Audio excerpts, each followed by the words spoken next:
You joined us for Rain of Blood, and together we made it rain bigger and better than we could have ever imagined. So now, join us for a second blazing inferno of knowledge and exploration. You're listening to Rain of Fire, the scorching sequel event to Rain of Blood, where we're going to delve into the world of fireplay education and safety as we prepare for the upcoming Rain of Fire event. Join your host, Miss Kitten, Radically Dark, and Ember Solaris as we ignite your curiosity and stoke the flames of passion with discussions, interviews, and authentic insights from around the globe. Together, we're three flames united in one mission to make quality kink education more accessible and open pathways to conversation and connection about edgeplay topics around the world. But before we dive into these sizzling topics, a content warning. Rain of Fire discusses mature themes, explicit content, and practices related to BDSM and fireplay. So listener discretion is advised, and this is an adult-only podcast. Other topics may include mental health, trauma, consent, and more. So please be sure you're in a good spot to engage in these topics before continuing to listen. So, grab your fire gear, stoke the flames of curiosity, and let's embark on this crackling journey together. Welcome to Rain of Fire. Good, whatever time zone you're currently in, it's evening for me, and welcome to our Rain of Fire specific educational festival. I'm Miss Kitten, and I'm really happy to be here tonight for our session and explore this exciting world of fireplay with you guys as the audience and our panel of experienced fire enthusiasts. Before we begin, I'd like to extend a warm welcome to everyone joining us today.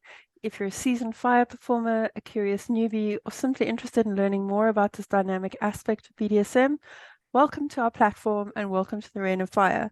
For those of you who are unfamiliar with the Rain of Fire's unique platform that provides a safe and inclusive space for education and exploration within the realm of fireplay, our festival features live classes, Q&A panels, vendors, and on-demand class material, all designed to deepen your understanding and elevate your skills in the specialized arena of kink.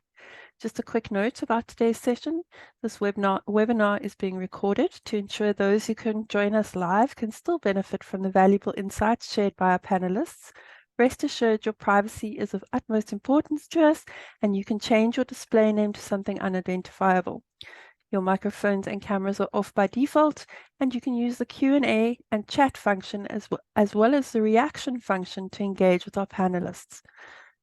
Throughout this panel, you'll have the opportunity to learn from our esteemed panelists as they share their expertise, personal experiences, and practical tips on a variety of topics related to fireplay.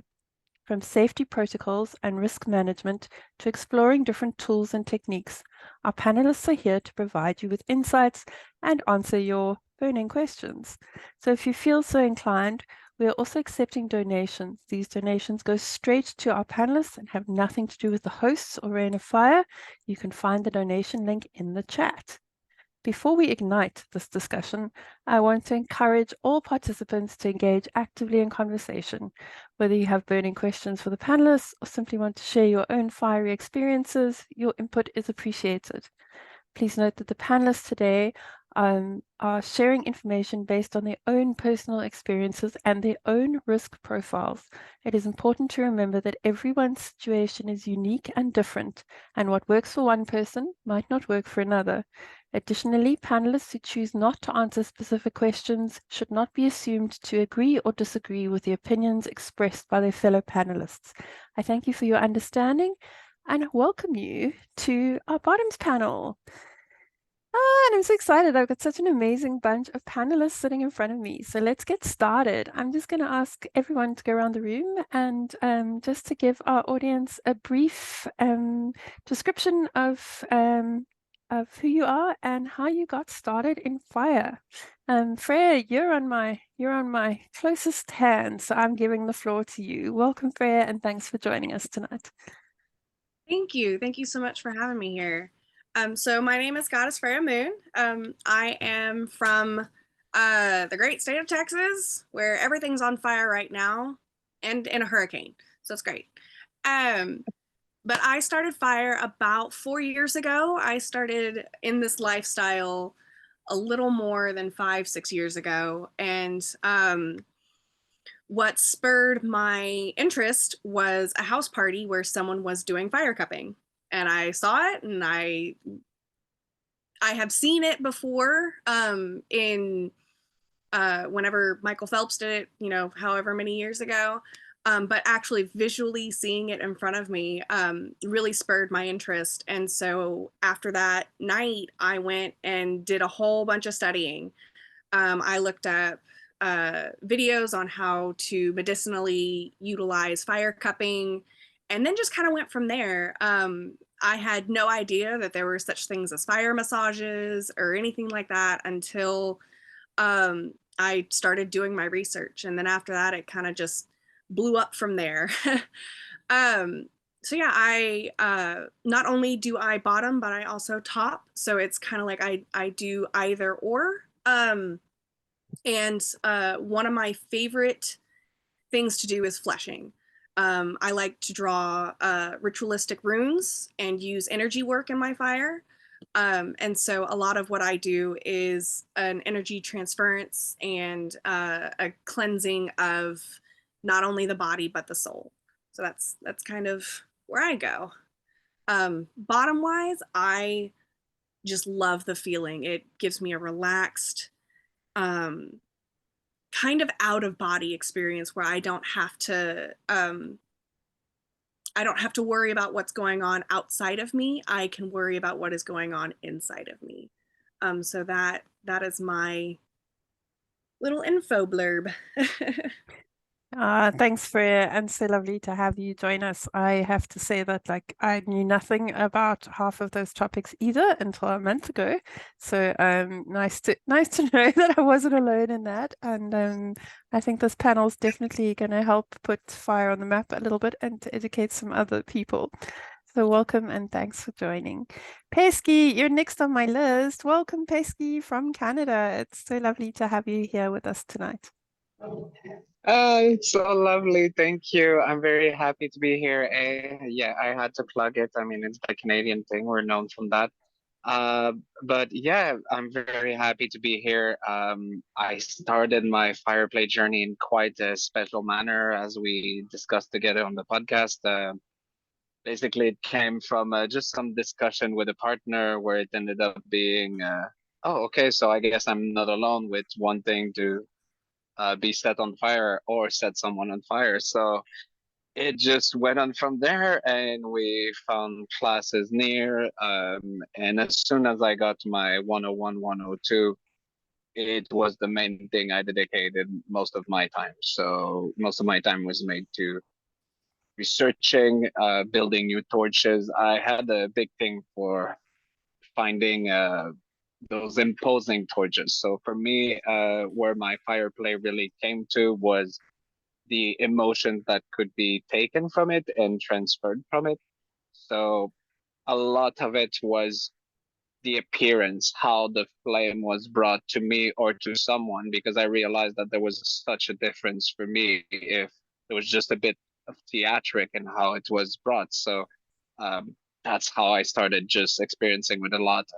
One of my favorite torches that I use in a lot of my fear play scenes is made from a jawbone from a moose, and it's quite imposing, still has the teeth. So yeah, it has this very big flame. So yeah, I've been practicing fire play for about a year and a half now. I've performed in the last fetish weekend of 2023. I was so super happy to be able to do that. Yeah, I've just been spending most of my time deepening what I can do with fire play, what I can learn. I've dipped into a bit of everything from fire cupping to fire bubbles, but my love really stayed with the more primal emotions that I could get from fire play, especially both as a bottom and as a top. I really enjoy temperature play and fire play. So bringing ice, I really enjoyed, or cold water. So that's something I tend to incorporate a lot in my play. It's something I love receiving. both because I feel I can endure more, but also because it just brings something so vicious to the play to have this contrast in the temperature. And the other thing that I do love bringing to a lot, because I feel it goes to play on a different type of primal energy, it's blade play. So I really love big knives during fire play. It's just a thing that I love incorporating, especially when I receive. So yeah, that's a bit of my own info blurb about what brought me to fire play and the joy that I get from it and everything. Thanks, Pesky. I have to say that your pictures of your toy box excite me no end, and you have a yeah, you put a smile on my face. And as soon as I think toy box, this whole year is I've thought back to your toy box with the Barbie in it.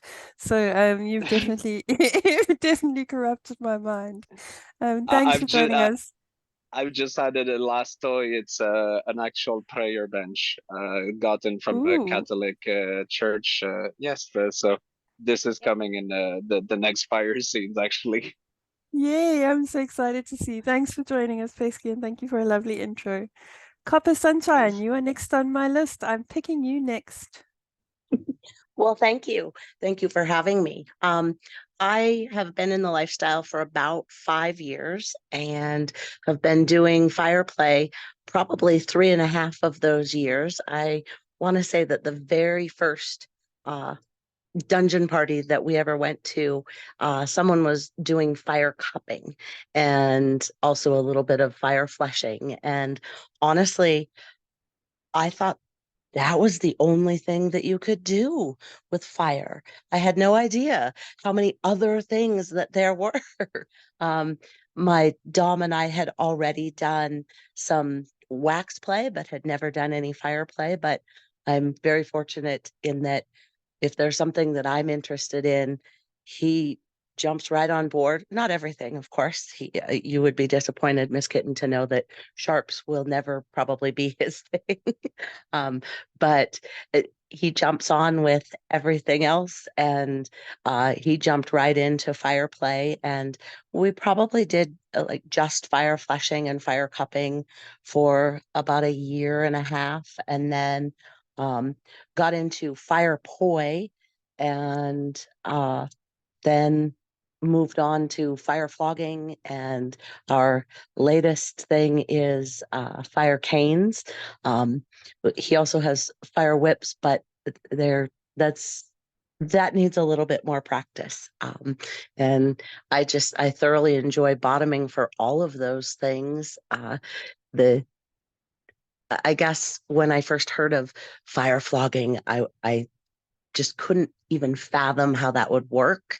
And it's very powerful to know that you are doing something very, very risky, but that trust in your top, that they are looking out for you and giving you this experience. But to me, that's the biggest thing. It is a huge, huge level of trust, and it builds that connection.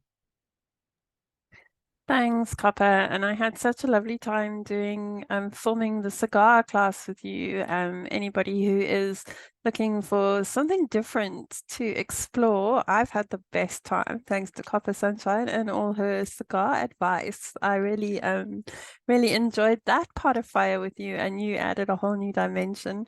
I just wanted to quickly say the one thing that always strikes me with the flogging or the whips is the sound. That is just the most incredible sound when that fire comes past your head. Like there is nothing in the world that can replace that. And I don't care who you are, but you're paying attention at that point and nothing else matters. It's very cool. Absolutely. Thanks for the lovely intro, Copper, and welcome to our panel. Sabrina, the floor is now yours. Yeah, well, thanks for having me. Big welcome from Germany.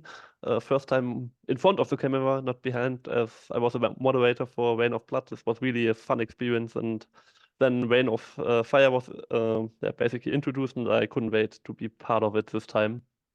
So how did I get started? Basically, I'm in the lifestyle now for 10 to 12 years.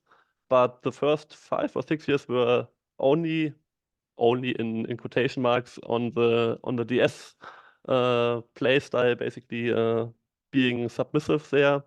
And then I slowly changed, and now mostly I'm doing dominant things. But with my romantic partners, I also bottom for them, or they top for me. That's always a definition thing. Who gets more out of it? I think we both get something out of it, or we all get something out of it.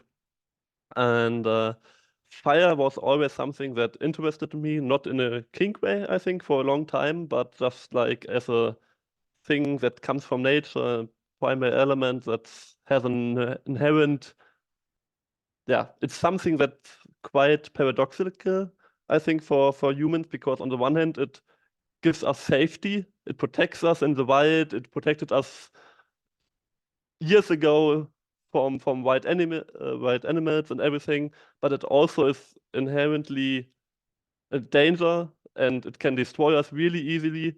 And I think this combination of giving safety but also being a danger to us is something that really speaks to me, and also to my dynamics, basically, because it's always like really caregiving and nurturing the dynamics I have.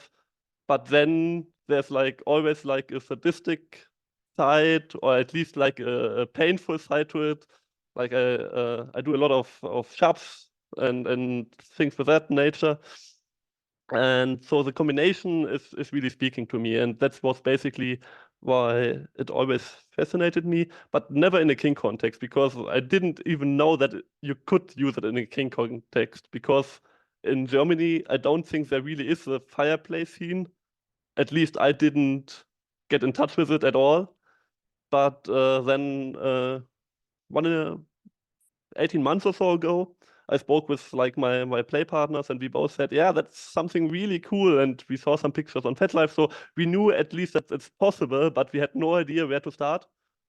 And we found exactly one workshop in all of Germany, like in 5 months' time, and we hit like apply to that workshop directly, and then we booked a hotel because we had to travel to whole of Germany to get there, and that was like one weekend we had where we got introduced to the real basics. And since then, we are basically self-learning as a group of like 3 or 4 people who doing it by ourselves, and also most of the time in like private spaces, because it's always forbidden at every event. I always message them in advance, and can we do it? We know what the safety precautions are, and in Germany, like fire safety is really big for like locations, and they're never allowed. So it's mostly in private, mostly in really small spaces, but it's also like really intimate. So that's like a plus. And I'm doing on both sides. So I top for it, I bottom for it. But what I never do, for me, Fireplay is always something that stands alone. So I'm really interested to learn about like fire flogging, fire whipping, and whatever you can do, because for me it's always so. Also probably because I'm self-taught, the risk profile goes so up if I'm combining it with something else, that I want to like focus all my concentration and energy and the scene on just the fire itself. And yeah, that's basically it. Thanks, Sabrina, and we loved having you involved in Reign of Blood, and we're really happy to have you back for Reign of Fire. And thank you always for your time and your dedication to us, and being part of our team. Pesky, I see your hand up quickly. Is that a hand up to chat? Do you want to quickly slip in before I let Shadow Me have the floor? Yes, it was just to piggyback on something that Sabrina said, that I duly agree when it comes to risk profile and incorporating different things. And I think indeed, if I can add to that, that I think you're absolutely right. And in my opinion, from my experience, it's especially about always keeping the fire as the primary tool and objective of worry when you're dealing with other things.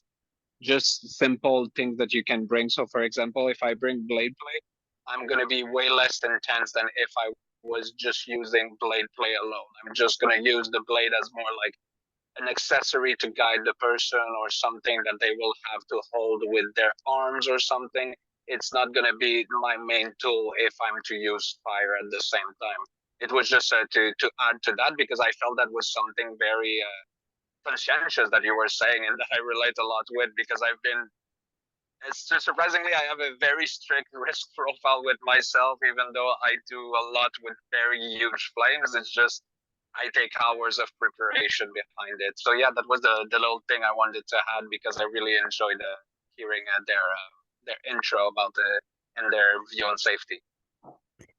Thanks, Becky. Thanks for adding that and bringing that out so everybody else pays attention to it as well. I think it's important. Shadow, you're next, and I'm looking forward to your class on bottoming, and I'm so excited to have you on the panel. Thank you for joining us, and the floor is yours. Hi, thank you. So I'm Shadow. I have been in the kink lifestyle for about a little over 10 years. And when I first got started, like Freya, I saw someone, doing fire play at a party. I think it was Flushing. And I had gone to this party with my new friend, Ms. Rhythm, who is now my wife and mistress. And I told her, I really want to try fire. It looks terrifying. Let's do it. Because she had been teaching fire and I knew that she had some experience. So I was like, this is definitely the person to go to. And her first thing that she said to me was, "What's your insurance situation like?" And I tell this story all the time. This is actually the intro to the class as well. But I tell this story because I come at fire from a very safety focused lens.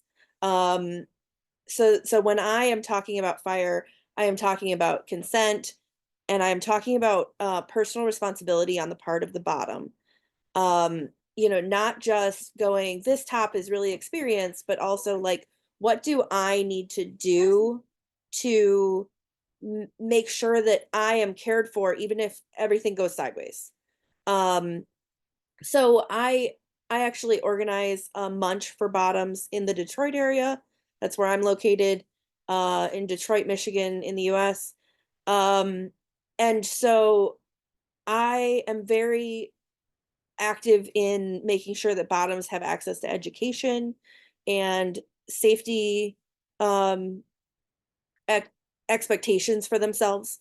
I can't tell you the number of newer bottoms that come to these things going, I want to try all the things. And I'm like, yeah, absolutely. Try all the things. Here are the safety points to keep in mind while you try all the things, because frenzy can blind you, and it has blinded me in the past. Right. So that's where I come at bottoming from. And for fire, I specifically mostly play with flashing and cupping. Although we have started getting into cigars, which is a very different perspective on fire, I think. And it sounds like Copper Sunshine has some similar experience. So I'm really excited for this conversation and getting to know all of you. Thanks, Shadow. I've loved the cigar journey. It's something that I've just embraced and had an absolute blast doing. So I hope you have as much fun as we've been having, because it's been something I never expected, and copper definitely has been a big part of that. And I'm excited for your bottoms class. I think it's something that's hugely important, and fire is edge play for me. Probably because I'm not amazing at it yet. So it's even edgier when I do it. And I think that being honest about where you are and your capacity and your capability is hugely important. But then also understanding that it comes with risks that could be life-changing. So I like your safety lens and I like the way you look at things, and I'm really super excited to have you here and at our event and hear your class. Thank you for joining us. Amy, I am calling you next. You are last on the list, but you have the most beautiful background, and I'm very excited. Your consent class is on demand already, and I've loved it. And I love the lens that you look through, and I've met your dragon, and he is apparently someone who hates glitter. So I will. He says fire and glitter don't go. He's banning glitter from the fire world. But I'm going to give the floor to you, and welcome and thank you so much for your support and for joining us again tonight. I love all of the support of anti-glitter that just went across that screen of everybody like, no. Yeah, because I did listen to the Tops panel, and the points that he made is we don't know what glitter is made out of. Sometimes it's shard of glass, sometimes it's plastic, it has different kinds of melting points, and it just causes so much trouble. And to be honest with you, I get tired of remaking wands. So, you know, at the end of the day, the very selfish reason for no glitter is I don't want to remake my wands again. It's bad enough that literally every fresh wand I make, the first person on my table is a hairy bear that gets a free hair removal service through Fireplay from me. It's the way fire goes. So I have been in the community for 10 years, little over. And fire was actually the second ever form of play that I tried. And my husband, my dragon, was my first fire top. And at that time, he was doing a lot of holistic fire massage. A lot of his friends were coming to him for cupping and fire massage for relief from fibromyalgia and other ailments and things like that. So it was introduced to me from a holistic standpoint. I am also a trained massage therapist. So the second time I got a fire massage, I was like, okay, I need to learn how to do this because I'm pretty sure I can charge money for this in my massage business. So I very quickly, it was the first thing that I learned to switch for was to do fire massage and fire cupping because it fell right into my professional repertoire. And I have now been doing fire topping and bottoming for 10 years since it was one of the very first things that I got into. I am in the Philadelphia kink community. I'm actually located in South Jersey, but Jersey is really tough when it comes to actually having venues and things like that. So we have Munches locally, but most of our play, you have to go to a major city. So I go out to Philly, half of New Jersey goes into New York. I am so fortunate in my community that we have such an amazing group of fire players. And we have a little fire family that we've started out in Philly. We call ourselves House Black Fire. And we are very education focused and driven. So not only do my husband and I educate in our own rights, our chosen family are all so passionate about education and fire, and we are able to volunteer and mentor in the Philly community specifically for fire, alongside of our fire family. Couple shout outs, my husband, Dominus J, who was on the Tops panel. He and I have some classes coming up. We have one on demand. Echo, our wonderful Echo is also part of our house, and Echo definitely is one of our vendors. Amazing wands. I can't say enough. He is our local Philly artisan wand maker. Their stuff is amazing. Highly recommend it. So yeah, I over 10 years have gone through the entire fire gambit of starting out holistic, starting out with fire cupping and pain relief, and incorporating things like Reiki or energy along with that, because I came to fire for a healing touch. Over the years, I have grown in my own kinks and have definitely gotten in touch with my sadistic side. So now I love to push that envelope from holistic to sadistic. And you know, I run the gambit. My most of my play is still just fire massage and cupping. I am very curious and looking to get into fire caning. It looks like an amazing amount of fun. So I will definitely be, you know, contacting Echo to get myself a fire cane. So we can start playing around with that.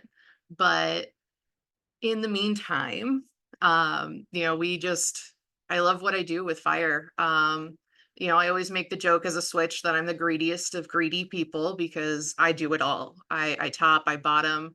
I love having sadistic fire done to me where you're like, oh my God, it's so hot, it's so hot. I'm gonna be burned. And then they put it out and you're like, hey, where'd that go? That was nice. Like, you know, and then you know, as a switch, I really I can't say this enough when we do education that a lot of times the comparison between myself and my fire family when we co-top or when we have people who, you know, set the goal to run through House Blackfire for a taste of fire from every personality there.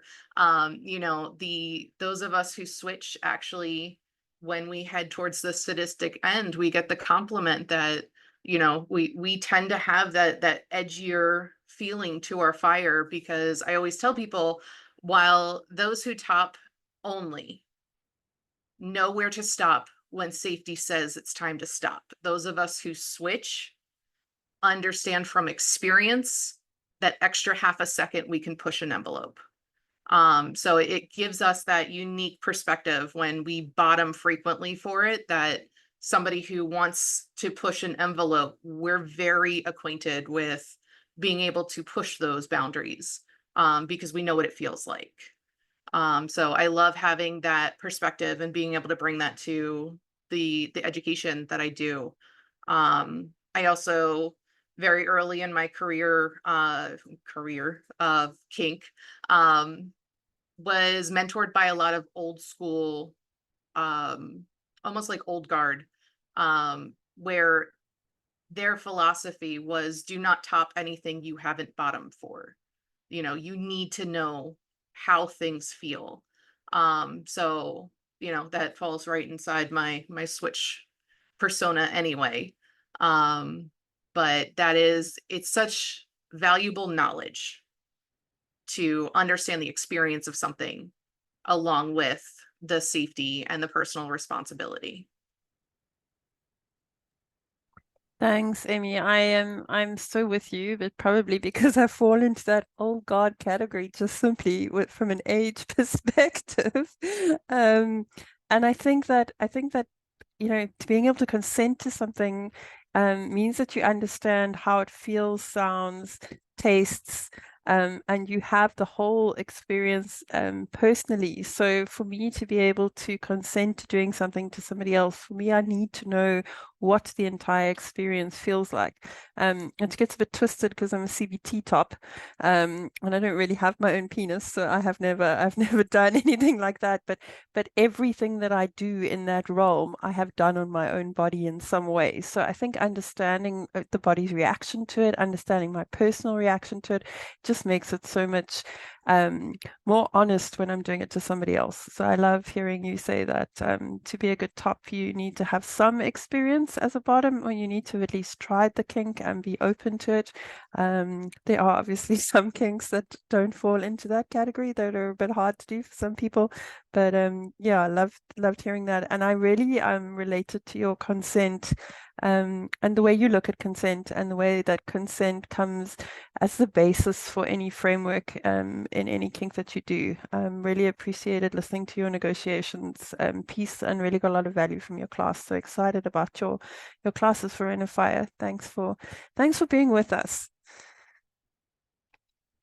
Right, guys, I think we're going to talk a little bit before we go into other parts of fire about something that went wrong and how you mitigated the situations. We asked the tops the same questions, but I think it's important that in edge play we realize that things go wrong Not everything goes right all the time, and how you dealt with that, and what that looked like to you. Sabrina, that hand went up so fast. I'm sure you've been practicing this question. I'm going to pick you first, just because you were that fast.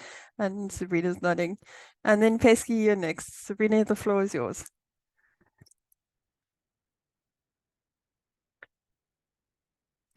You got to come off mute, I think, Sabrina. Yes, you are correct. So basically, I have two stories I want to share. I start with a smaller one where I was bottoming, and basically it just was doing some lines on my body, just showing the techniques and getting into it. And in the end, my top just wanted to blow out the torch, and there was like some leftover alcohol still, and just some small drops fall on my body, and they were still burning, and she didn't notice it immediately. So she was like blowing out the torch, and there was like some alcohol on my body that was burning. But because I really emphasize active bottoming, at least that's what I call it, in Fireplay, it was basically my responsibility as this was hers to react to something going wrong. And I always, when I'm bottoming, I have just something wet in my hand that's like really cold, and I can put it in water myself, because there's like a small thing filled with water where I can, even if I don't see it, I can just dip it in, and it's always wet in my hand, and it's basically my responsibility to react if I notice on my body something, it's too hot, it's uncomfortable, to react to it and to get the first reaction by myself, basically. Because even if I communicate to her and say, oh fuck, there's something that feels wrong, she can't react as fast as I can do it myself. And sure, I communicate as well and tell her, I think that doesn't feel right. But the first reaction I do is basically helping myself when I'm bottoming. Because, like I said, you can't communicate as fast I can react to basically the instinct of feeling something hot on my body. So, and in the end, it was like, it was a little wet, and you could see it for like the next 12 hours or so, but that was basically it. But there were no consequences to anything.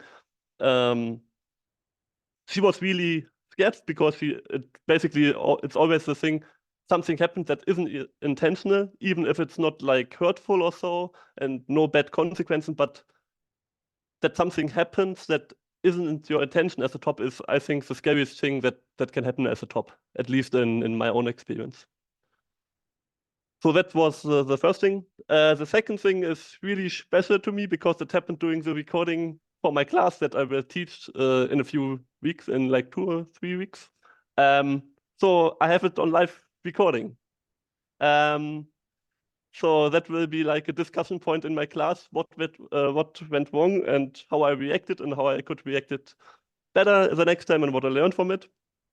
So basically I had like my table set up with like my torches and my fuel, and I dipped a cloth in it to basically, that I had a burning cloth to massage the bottom. And there was like 2 drips of the alcohol went to the table, and one of the torches was still warm because I had used it previously.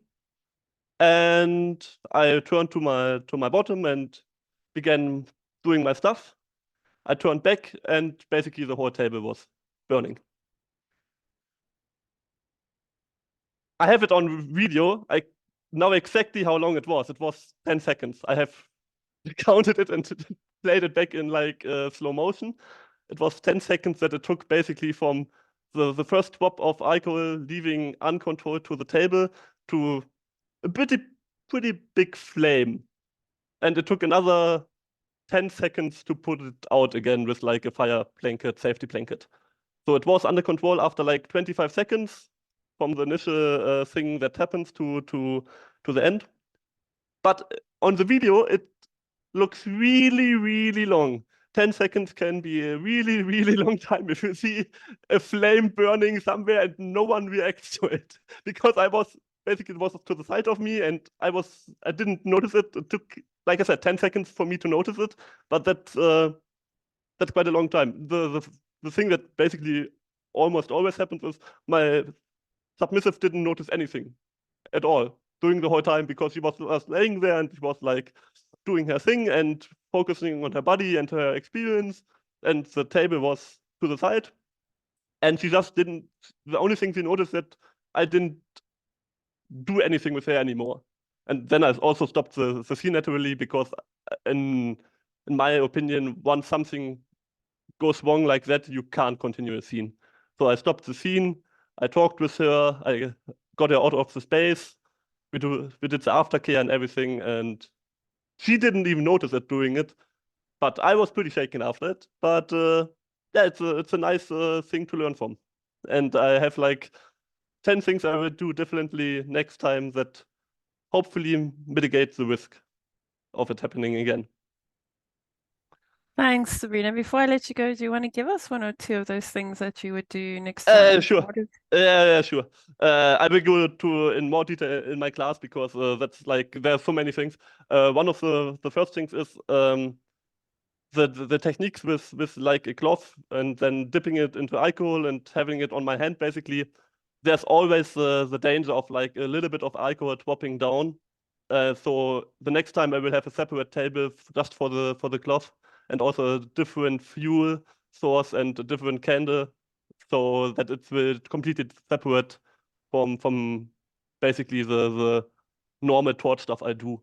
That's one thing. Also, the safety blanket was my spotter basically had the safety blanket. Next time I will have it directly beside me because it took like 7 seconds or so in the video to once I said basically command to give it to me, to get it to me. If I had it right beside me, it would have probably been 2 seconds or so. So that would have been in total like 5 seconds I could have saved from like noticing it to putting it out. Do you think there's quite a lot of added value in filming your scenes? And we do that Yeah, a lot. totally. Yeah, we do that a lot, but I think there's a huge added value in being able to film the scene and being able to then go back and look and say, this is where I can improve as the top, or this is where I can improve the situation. And this is what really happened, because often what you remember in your head and what really happens in real life are slightly different. Like you said, it felt like forever, but it was only 10 seconds. So yeah, great share. Thank you so much for your authentic feedback. And I'm glad that you're still here and that nobody was Yes, well. injured. Pesky, I think your hand is up next, and then Freya, I'm going to take you afterwards. Yeah. Hey, funny that I'm on just after you, Sabrina. Mine relates actually to that as well. I have like a story that is related in 2 parts, but I'm gonna start with what I do now because of it. And what I do now is that no matter how small the scene that I do, when it incorporates fire, even if, and I have a big thing about theatrics and needing to each objects that is in a space for me that I'm using needs to be there. It needs to have a reason. But that's something that since that event I've been doing is that, for example, yes, I have my fire blanket on the side, but in the scene, generally just in reach of my hand, I will have a second towel that is a bit less big but less cumbersome that I can just use to quickly snuff out a fire. The cotton towel, basically, and that is partly because a few almost a year back now, when I was still starting Fireplay with my partner and really enjoying myself, I had this moment where I decided, hey, you know what? Well, not I decided. I decided to acquiesce to a request of my partner to set my genitals on fire. I am quite the masochist, so for me that was just a very normal evolution to my life path. But I should have thought about the hair aspect of it. So I just had a small patch of hair that I had been shaving, but that small patch of hair absolutely did not appreciate being set on fire, no matter the amount of water I had put on it. So I was quite surprised when it happened. I was not prepared enough. Yes, I had the water, but having a towel near that is made for fire play would have been way better. So this is part of where you live and you learn. I set my genitals on fire. I should have had way more things prepared to snuff out my genitals on fire, but oh me, I decided that no, I was gonna be good with just a shower.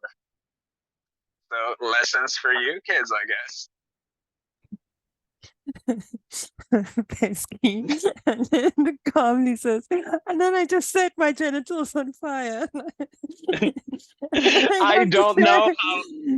say, I so relate to that because the first thing I ever burned with not burnt. The first thing I ever set ablaze with flash cotton with somebody's genitals. So I completely relate to the feeling. Like, oh yes, that's a great idea. Let's do that. Yeah, But let's then do that.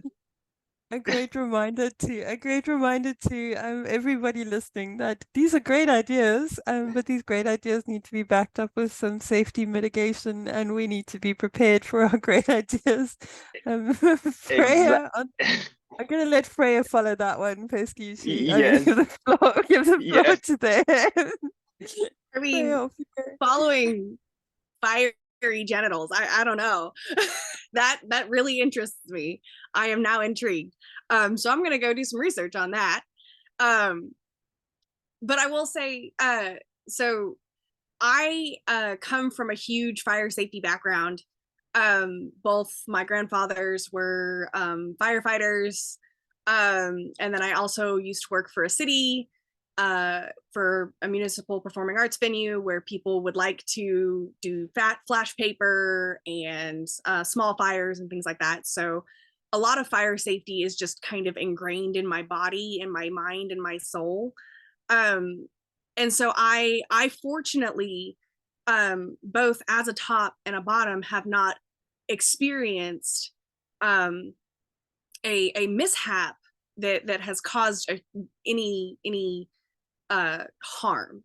But what I have experienced is better ways in which to educate people, so that as I go through my journey, others can learn. A lot of what I do when I do my fire safety courses is I show, there was a nightclub back in, I believe it was 1992, that caught fire with a misuse of pyro. I show that video because it shows that within a matter of 3 seconds, you can have a small flame that is less than 3 inches high go to a large flame that is larger than 5 feet high. I use the rule of 3. Anything, so if you have 3 inches of flame, it can reach 3 feet of flame within 3 minutes or 3 seconds. Past that, it exponentially grows in the rule of 3s. So that's where I come from. Anytime I bottom, I have a spotter that is on the opposite side of where my top is. And not only do they both have access to every fire precaution that I provide for myself. I have a whole fire kit bag that has 3 types of extinguishers. It has a full body cotton towel. It has 3 small the medium cotton towels. And usually I have 2 of them in a wet bucket and 1 of them is dry. And they are placed on opposite ends of the table. And anytime anybody sees a stray flame, it has been immediately put out either by a hand or by a towel. And I have told people, I am not, like, if I am on fire, you may throw as much water on me as possible. You may throw some fire extinguishers. I've got body, none of the fire extinguishers I have are body safe, but I am willing to, and I know my risk profile, I am willing to put myself in that situation where if you have to put a fire extinguisher on me, make sure that you know how to use that extinguisher and do what you need. If I have permanent damage on my body, that is my responsibility. I put myself in that situation. So that is part of the reason why I try to mitigate it as much as possible. And so anytime I bottom, again, I've got numerous people looking out for me, and I generally only bottom for 1 to 2 people. My husband is one of them, and generally my fire spotter for him is somebody that I have trained myself. So again, I am fortunate, but I have heard many horror stories, and it breaks my heart. And so if there's anything I can do to mitigate any of those horror stories, I will do it within my power. Yeah, I think what hit me so much with being, I mean, I'm a sharps player, that I mitigate risk extensively. Risk, you know, my risk management and my negotiation before a kink are really extensive. I didn't understand personal responsibility until I started fire, and the level of personal responsibility I needed to take to top and to bottom for the kink, and I needed to expect from everybody in the room, and that the spotter, the bottom, the top, and the audience all had to check in with that personal responsibility. It was a step up from what I did in every other kink. In everything else, I can literally have a snack between needles. You know, no one is going to die. With fire, I shouldn't be having a snack.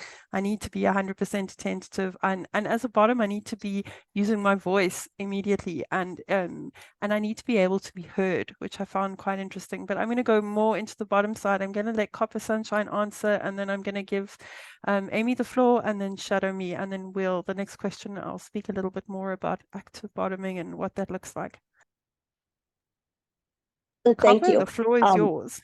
Okay, thank you. I'm going to go back to the genital burning. Not stopping you. Go wild. I know it sounds absolutely, it's out there. It is definitely out there, and has to be. Not everyone has that in their risk profile. I'm just gonna say it's fun. I have done that several times, in that we call it the bush burning, and I am not shaven, and it is just it is very quick. It is just kind of the bush burns just a little bit, but then, as Freya was saying, all of several wet towels around buckets. But the biggest risk mitigator that Biker Dom uses is no matter what he's doing, he always has a wet car wash mitt, and a car wash mitt that has the fibers on it that really, really soak in water. And so he's ready with that mitt at any time to just completely wipe everything out. And it's been fantastic, because it just holds so much water that it is there right away. So we have done that a few times, and I have not had any horrible instances when doing that with him. However, he was doing a demo for someone who has done fire whips for a very long time, and he was practicing fire poi. And with fire poi, you do not touch the bottom with the fire, or even with the fuel of the fire. It's just getting closer. But this was a much older gentleman, and his depth perception wasn't quite as good. And luckily, Biker Dom was my spotter, and he had to jump in and catch when the bush went on fire. And it was a little bit longer than we'd have liked. But even in that, it was the most minuscule little sunburn the next day is what it felt like. But that, I just have to recommend the car wash mitt, and knowing normally when I'm bottoming, if Biker Dom is doing the fire, I I feel confident enough to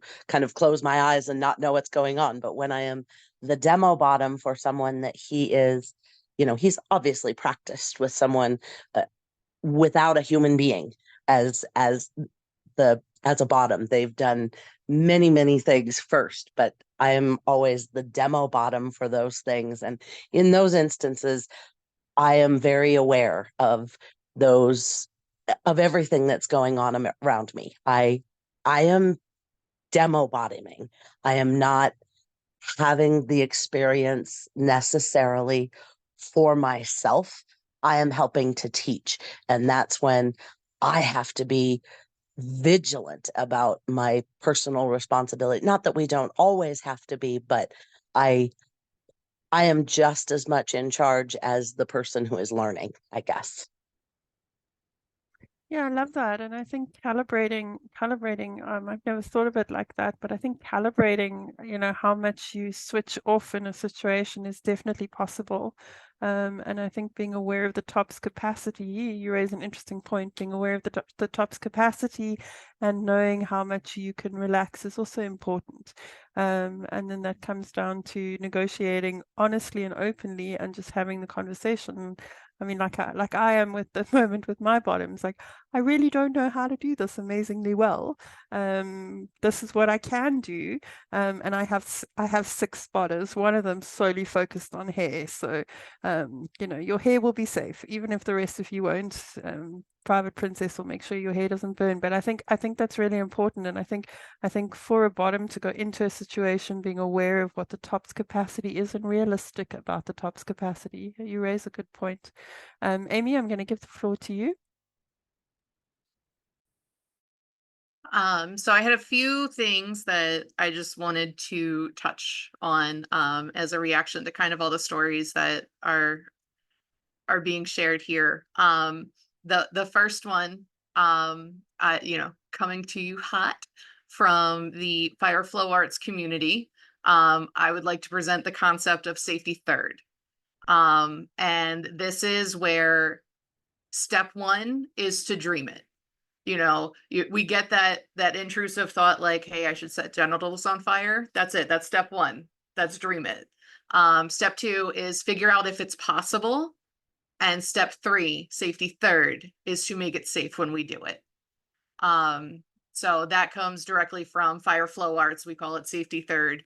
And that is, kind of my approach to any type of edge play. It really helps to not limit creativity and dreaming, because when we put safety first, we tend to shy away from doing some of those edgier things that we wanted to push into, but kind of backed off of. We're afraid to let our imaginations wander. So, the Fire Flow Arts community is just like, no, let your mind wander and figure out how to do it safely before you light something on fire. But, at least dream it first. And then another point that I have written down is when it comes to personal safety, I carry 2 first aid kits. I have one in my bottoming aftercare bag.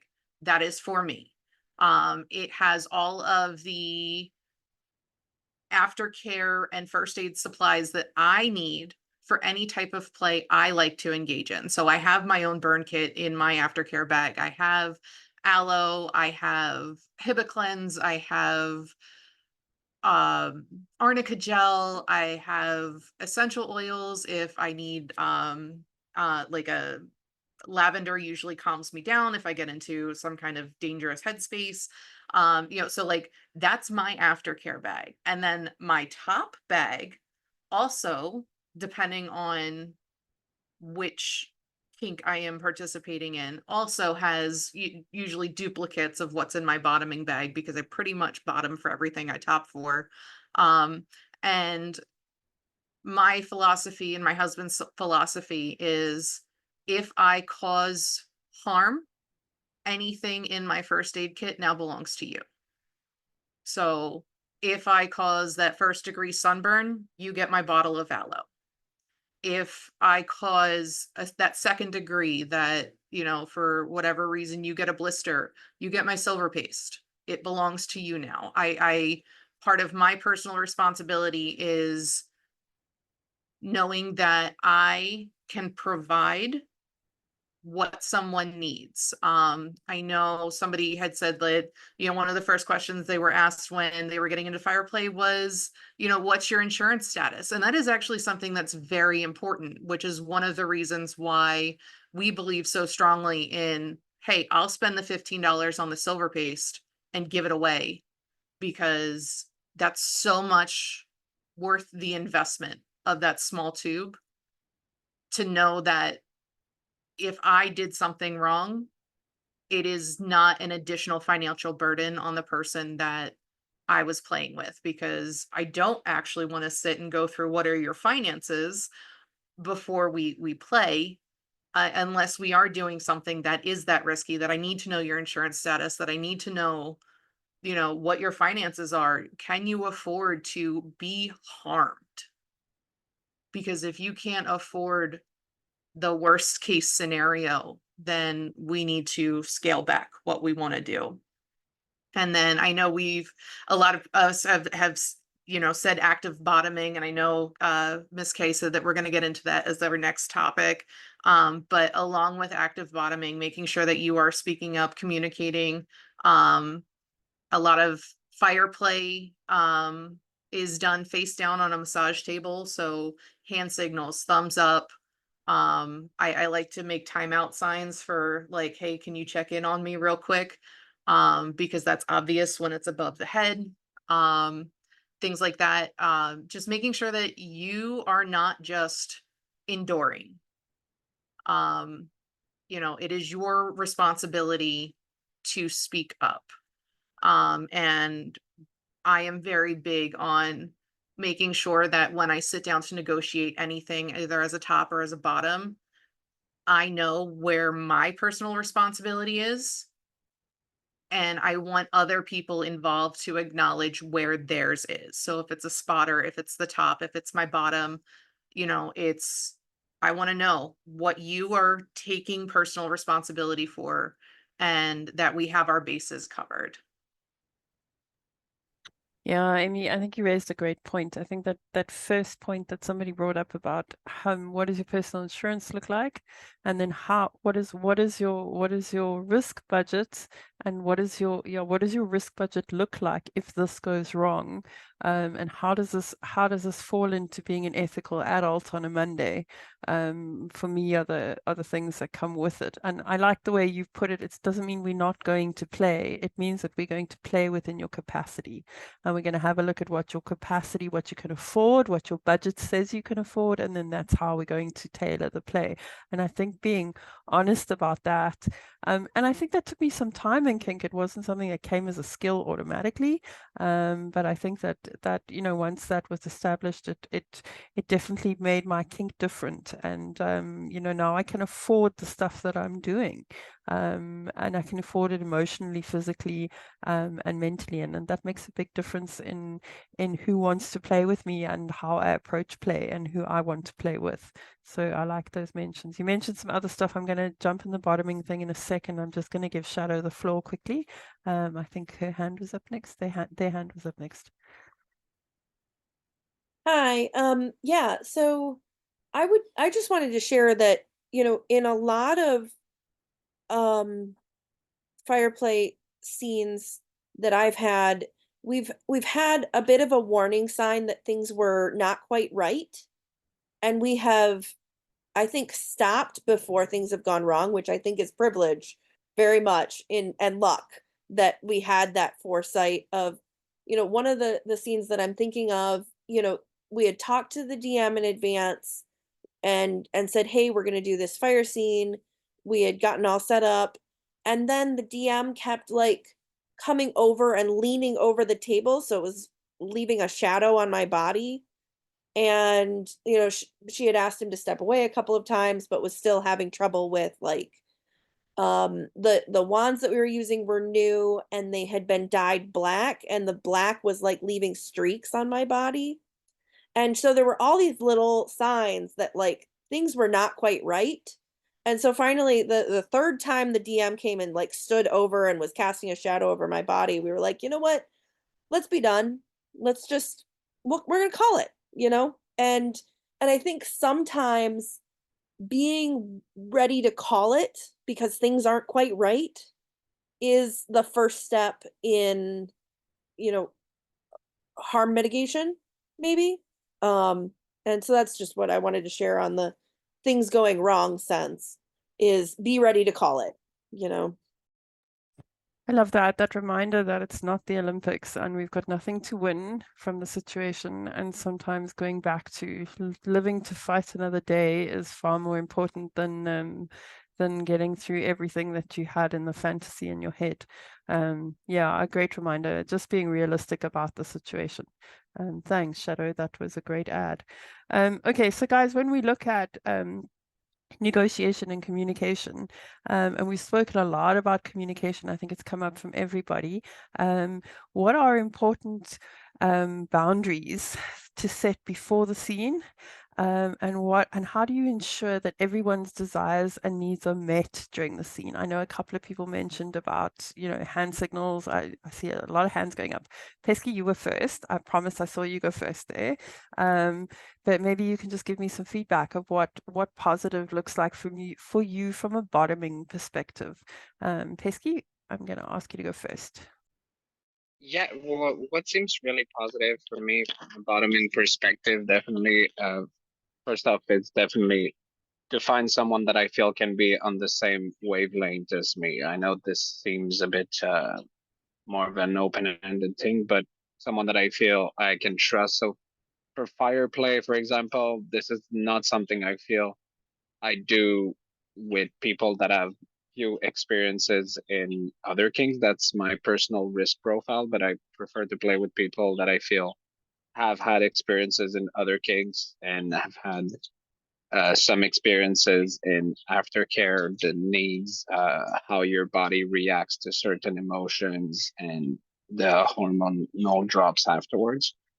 But I think one of my main things for me is to have someone that has a system. I can deal with different systems. Personally, what I prefer to go by is color system or knock system. So the green, yellow, red. I've had moments in my scenes, even in the recordings I've started for the workshop for ROF. There are moments in my scenes where I ask green to my partner, and it doesn't stop our scenes. It just ensures me that the fire, the temperature, everything is okay with them right now. And that if there's something, they're able to say instead yellow. It prompts a question. And for me, I think it's very important when I bottom to feel that same aspect. So that I'd say is one of my main boundaries when it comes to fire play. I think it's very important to be with someone. For me, it's being with someone too that if we don't know their needs for aftercare or such, that we're able to discover them together. For example, me, I have varied needs for aftercare. Sometimes actually I don't like to be touched, especially after bottoming. I sometimes just need to walk, and I doesn't mean I didn't enjoy my scene. On the contrary, most of the time, like I'll ask the person, "Hey, want to go like walk with me?" But yeah, it's just I feel it's very important to be in tune with the person that you're about to play with, about the expectations of the scenes, but also the boundaries that you're setting in terms of what you want, what you're ready to get, what are sounds for you that are signals that it's not going well. Because I've had moments, I feel as a bottom when I first started, where even though I tried to signal to my partner, something is wrong, because they were distracted or something else, they did not notice. And I'm speaking about partners from early on in my kink days, not even in fire play, but I've had events where things went really far out of my risk profile because someone did not hear my communication. And I, for a moment, thought that grave harm could come to me. So for me, it's a thing that since then has become really important, that no, I need to be sure that the person can receive clear, concise communication and react upon it. Yeah, I love that. I have learned over my period of topping and bottoming that if I'm scared to use my voice to give feedback, I'm playing with the wrong person. I need Yeah. to feel super comfortable in giving my feedback. And feedback is super sexy. There is nothing Yeah. better than hearing Yeah. green or saying green, like green, Yes. green with lots of giggles Yes. is the best thing ever. Yes. And that feedback Yes. works for both ways because it makes the top more confident in what they're doing. The top knows that they're doing a great job, and the bottom is feeling connected to the top because you can feel the top's response in what you're doing when you're giving the feedback. So, that's Absolutely. so much better. I have a CBT guy that has one noise. He doesn't use anything else. He uses a grunt. I'm never sure if he's dying or if his soul is reaching plateaus of great heights. And I now know to look for other signals and to read his body language and stuff like that. But it's such an Yeah. awkward feeling for me. And that I'm never sure if that means like I'm loving every second or if I'm dying and I don't want to be here. So, but establishing a system that works for both parties is, and I think it's super sexy. Like, I love the way Yeah. that when I say green, my partner wants to touch me more. Like, that is like, it's so hot. That is something that I really Oh, enjoy. So I'm absolutely. glad you brought that up. Absolutely. Absolutely. Thanks, thanks, Pesk. I think Amy was next. The beautiful phoenix in the background. Yeah, so when it comes to negotiating and setting those boundaries and things, I know for me, I always teach that negotiation starts at home with yourself. So a lot of times we need to know what our own boundaries are before we can even start talking to somebody else about what what it is that we want to do. So sometimes you discover things along the way. But I always encourage people to get a really good baseline. Like you have to sit with yourself and be very honest with yourself. And another thing that I've learned over the years in kink is to negotiate intentions. How do you want to feel at the end of this scene is one of my have to ask questions, whether I'm topping or bottoming. Or just especially as a bottom saying at the end of the scene, I would like to feel this way. And a lot of that comes back to I do fire everywhere from holistic to sadistic. So if I am feeling sadistic tonight and somebody's like, let's do fire play, I want to be set on fire. And I'm like, yeah. And they're like, in their head, they're like, yes, this is going to be so relaxing. It's going to make me feel good. And the words you said to the sadist was set me on fire. We're not having the same scene in our heads. So really like intention is just as important as boundaries and giving that information to one another. So that is something that, over the years I've really learned that sometimes negotiating intention is so much more important than some of the other specifics that we focus on, especially early on in kink. Like, hey, my number one hard limit is don't kill me. Like, yes, I do need to know your hard limits, and I'm not going to just assume that death is everybody's hard limit. It is mine as a top, so let me take that off the table. um but it's one of those things that yes, you need to know your own hard limits, and some of what needs to be communicated in negotiations is scene specific.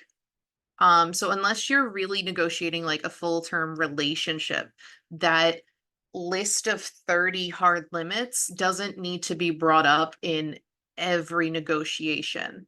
But going back to communication as well, my personal negotiations tend to last about 15 to 25 minutes because I'm negotiating so many different things. I negotiate communication as well and work together with the person I'm playing with to figure out what hour best form of communication is, whether it's a number system, you know, and we assign color ranges to numbers, like 1 to 3 is green, I barely feel it, you know, 4 to 7 is yellow, but great, like keep going, I'm comfortable.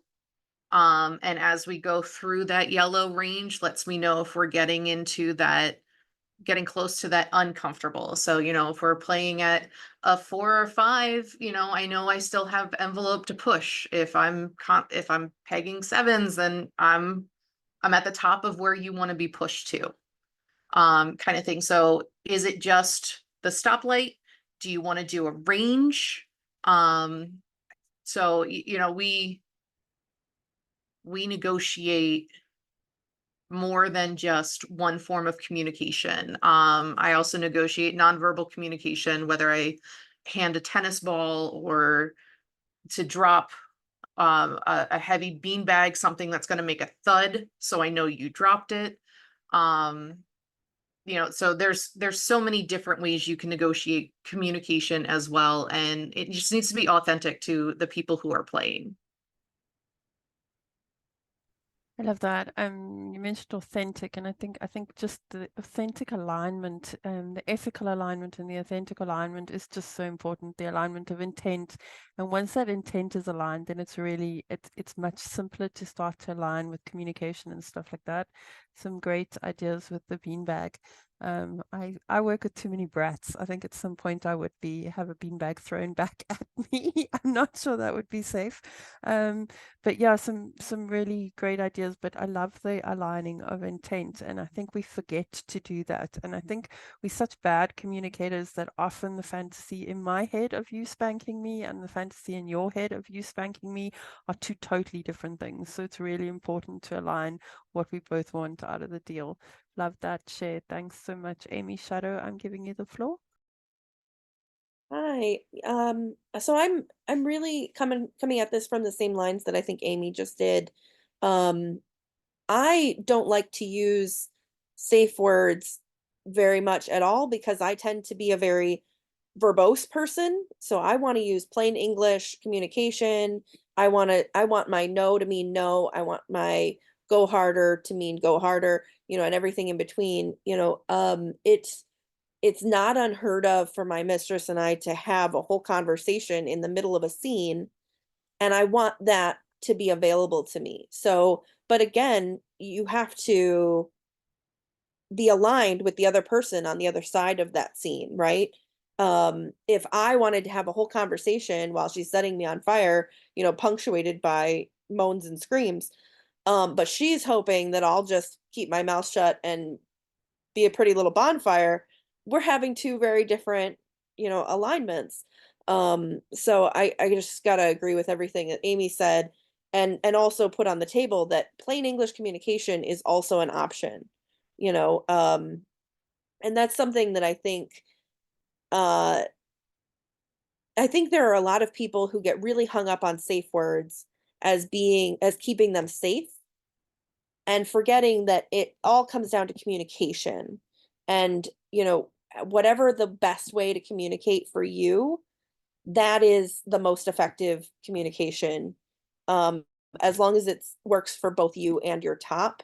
Um, because at the end of the day, the point of being able to talk to each other and communicate whatever context you're doing it is that you both understand each other.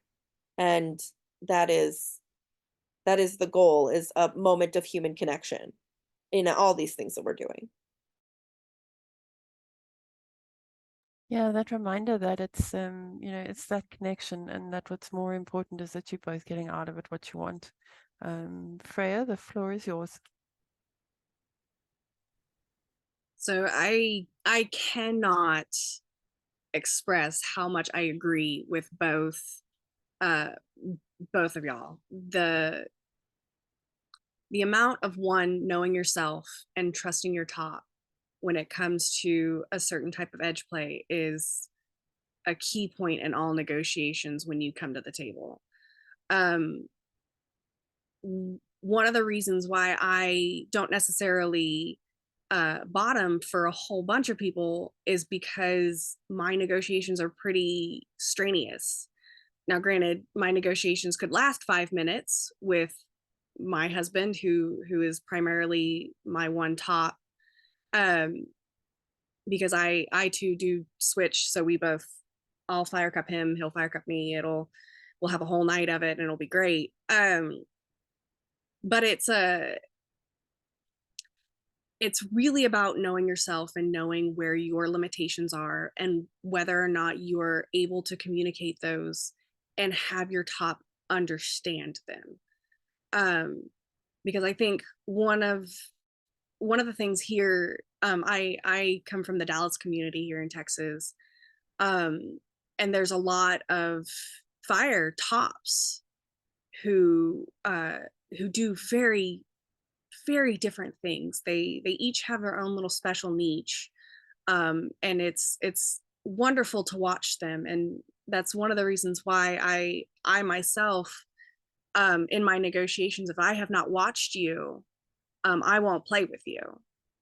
If I have not seen you as somebody else, I will not go on the table for you, or on the cross, or wherever you're deciding to put me. And it's not to say that I think they are doing anything wrong. It's that connection. I don't feel that connection. There's a type of energy that comes with fire. And if you don't know yourself and you don't know what that energy, what that fire means to you, I may not feel that connection with you. When I top, most of my topping situations are for medicinal or holistic purposes, so that it is helping you go from one stage in your life to another, in where your body feels and how your energy flows through you. So negotiation wise, a lot of what I focus on, whether I am a top or a bottom, is where are you in your journey in your life? Are you going to put energy into me that is going to hinder, or is it going to flourish in positivity? And so most of what I intend to do when I do my negotiations is do I click with you, and what is our communication? I can't, like, again, I cannot stress enough, if I can't communicate and you can't understand and we don't have that connection, it's a no-go for me. It's hard stop. And so I trust those that I trust, and I don't who I don't. Yeah, and I don't think it's always about a good or a bad or a binary bias that you know about a person. I think a lot of what you said there I relate to so much, because it is about aligning energy. And is my energy working well with you today? And if my energy is not working well with you today, it doesn't make you a bad person. It just doesn't mean that us playing together is a particularly good idea. And I used to be full of bad ideas when I was younger. I've got better about choosing better alignments. And that, you know, it's also, how do I react to the energy that you're putting out? Because if I'm going to react out of character, that's generally a big sign for me that you're not a great top for me, because then my voice isn't trusted in the situation, and I'm out of my comfort zone, and I'm reacting badly in the situation. And it doesn't make you a bad person. It just means that at this exact point, we're not a good fit for each other. And I think that's important to remember. And I think, like, especially in my community, there's so few good tops, that you get so stuck on the idea that you want to do the thing, that you stop looking at aligning with the person you're doing the thing with. So I think it's a great reminder that, you know, matching your energy is important, and it's got to feel right for both of you. Thanks, Freya. And I do want to add on, just because I don't feel it today doesn't mean tomorrow will be the same. Exactly. And just because we played today, and just because we played today doesn't mean tomorrow we're automatically going to have the same magic. We could both be in a different space. So being able to identify that authentically, I think, is hugely important. Thanks. Great ad. Sabrina?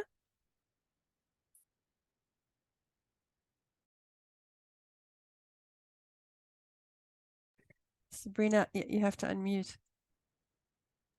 Yeah, my keyboard doesn't work for some reason, so I have to do it with my mouse. I just want to say that I basically agree with everything that was said before and want to add 2 or 3 points. One thing is, my play partners and I are all romantically involved in some way. So I only play with people that I have a romantic connection with. I'm really privileged in that regard. But especially for fire play, I can't imagine it any other way. For example, with sharps, I can easily imagine like pick-up play because it's somehow less taxing for me. Just putting some needles in someone is easy.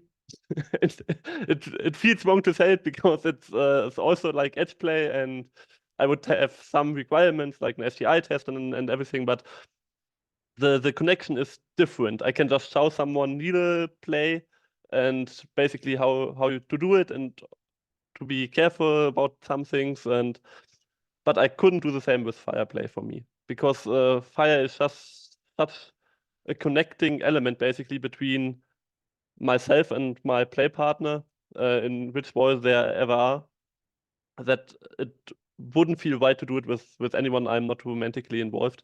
And also because for me, it requires such a same viewpoint on what is seen, basically what we want from the scene.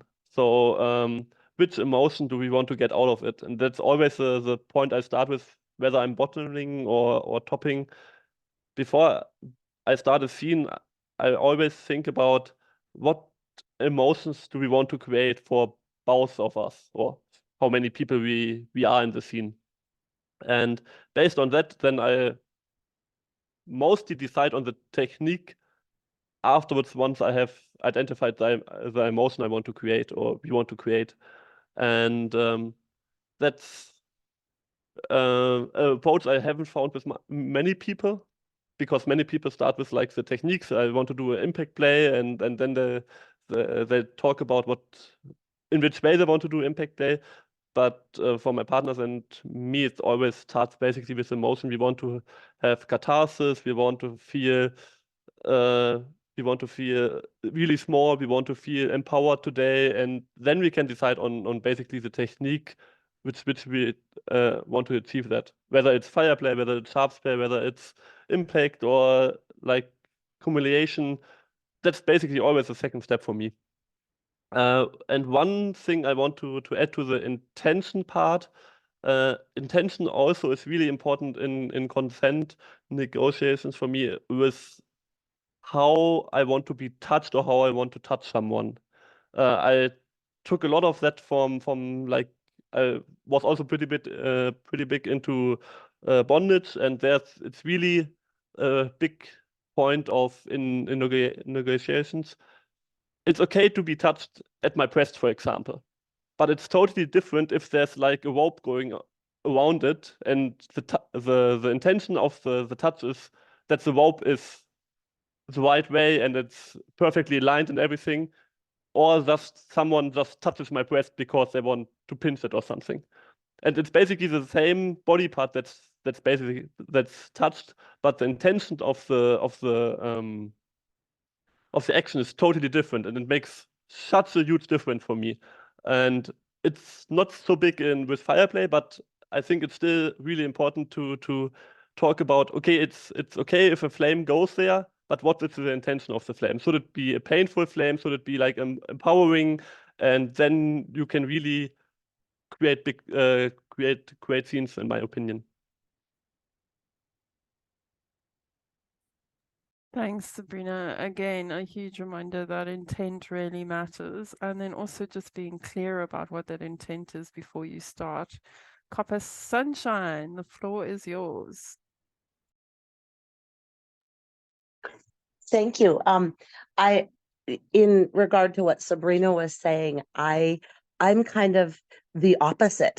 not so much that I will do fire with anyone. I won't. It's the same thing. Not that I only do fire with someone that I'm romantically involved with. I typically only do fire with Biker Dom. There are a few other people that I will do fire flushing with or things like that. But I guess coming at it from a position of people want to learn these things. They want to learn how to do these things. And it's hard to show a top how to do something if they don't have a bottom. Obviously, you can get started on showing them the basics, but that's kind of where I come in and am the demo bottom. So for people that are wanting to get into this, I guess my biggest suggestion would be,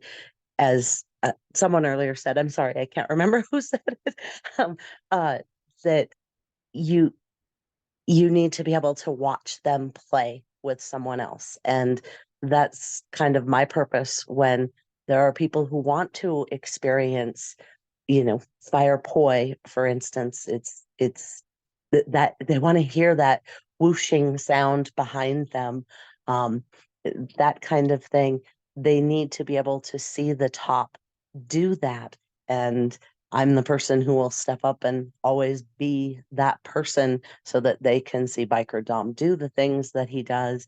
If he's teaching someone else, I will be the bottom for those things because I know he's right there guiding every move of the person who is learning. And, they don't get to just come up and have any other bottom.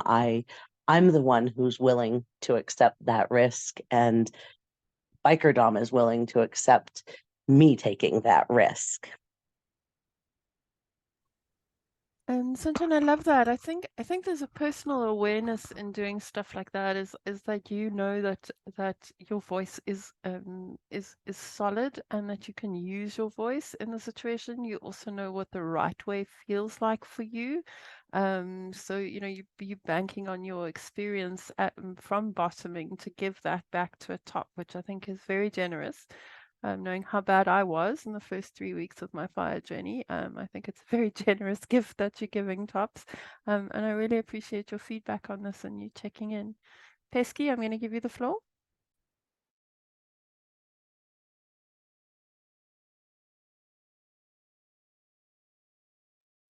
Sorry, I had trouble in muting myself. Finger Yes, I was. problems, you and Sabrina. Yes, exactly. Yeah, I just wanted to piggyback on what actually, yeah, I had to open up the list of people because so many wonderful people said a lot of wonderful things. But yes, to piggyback a bit on Dragon Princess, Freya and Sabrina, and also Copper Sunshine now.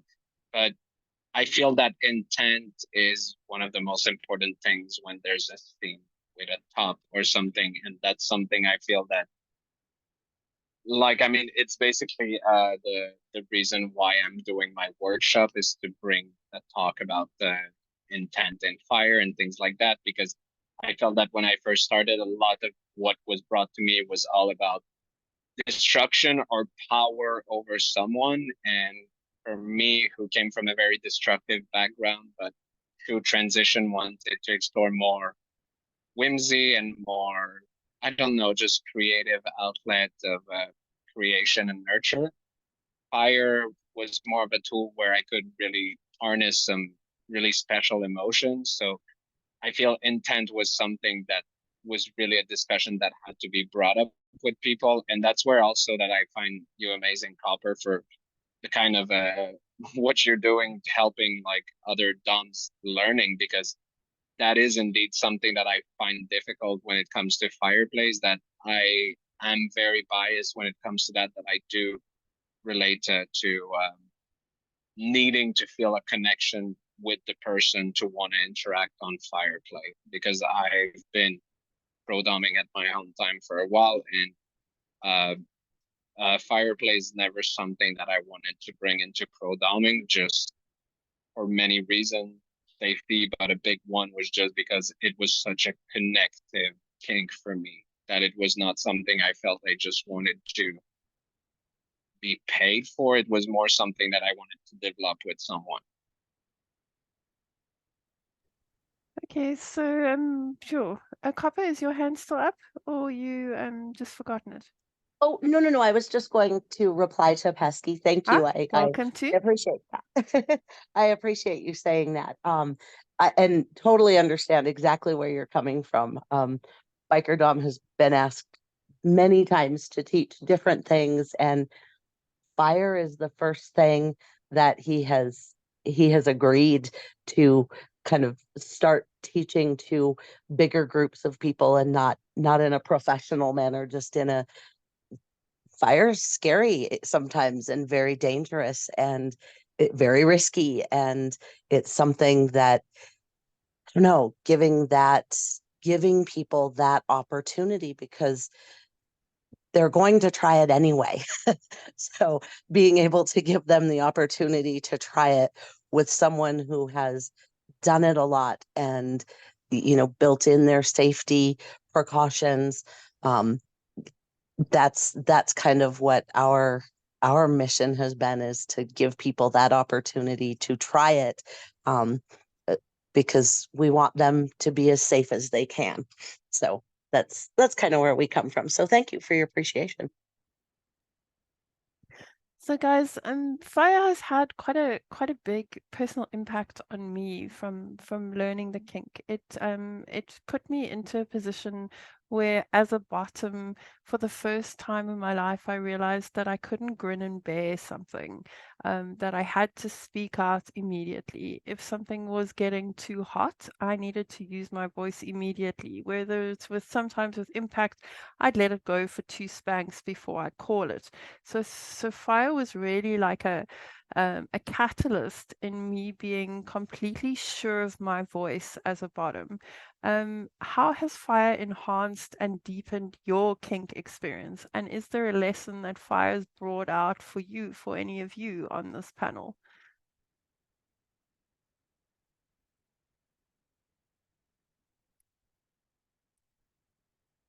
Oh, Freya. Glad to see someone's hand go up. I thought I'd floored the room for a second. So to get down to it, fire for myself and for my husband, my sire. So it not only deepened our connection with each other due to the risk that is inherently with it, because he and I have been together, or they and I have been together for over 10 years at this point, and so we know each other very intimately and deeply. And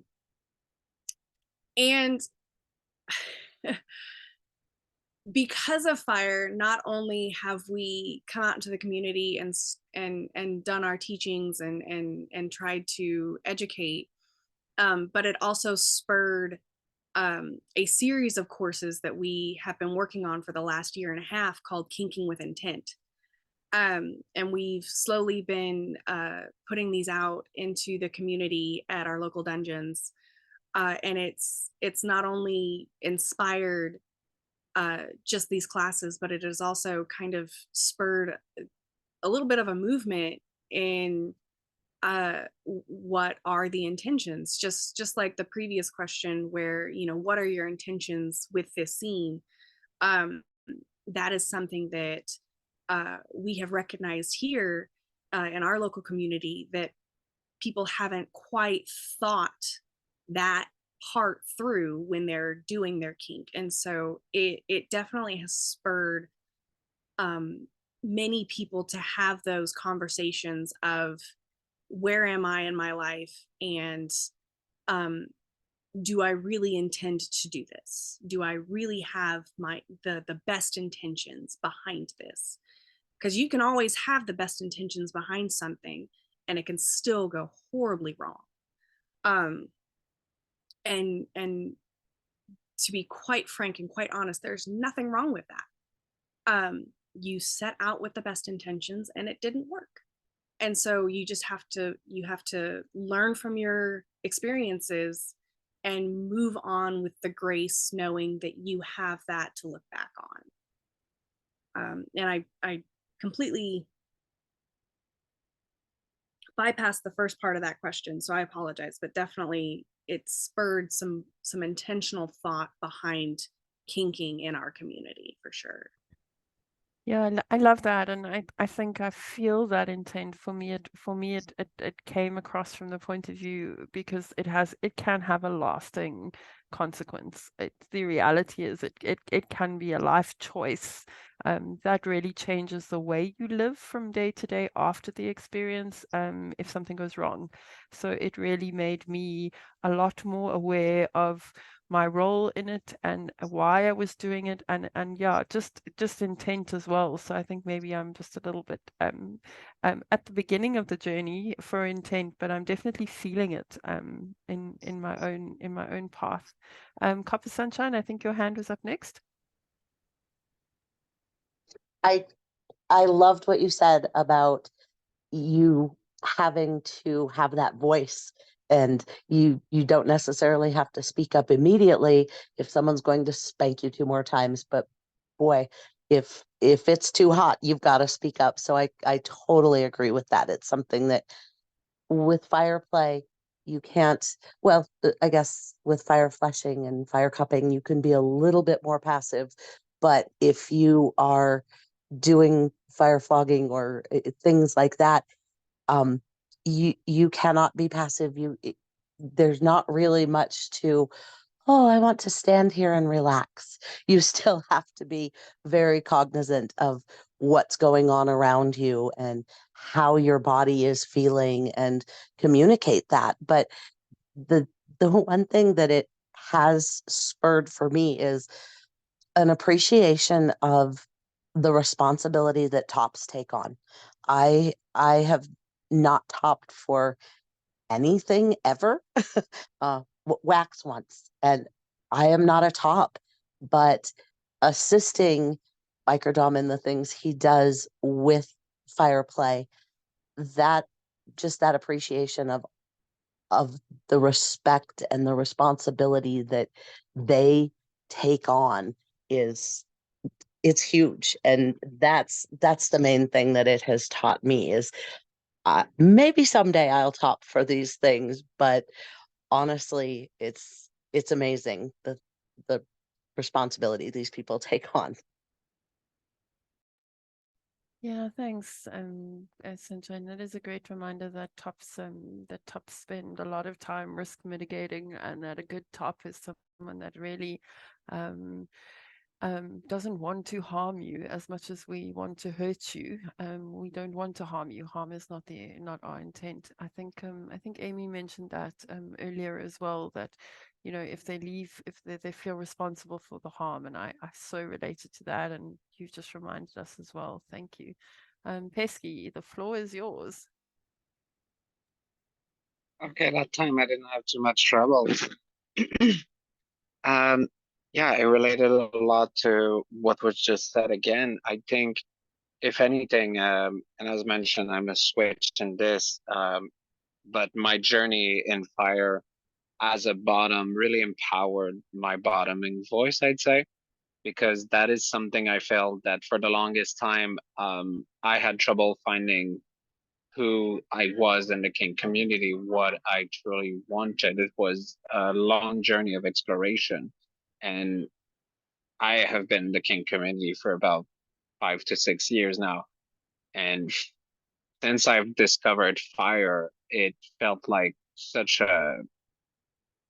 just a proliferation of myself in the other spheres of my kink life.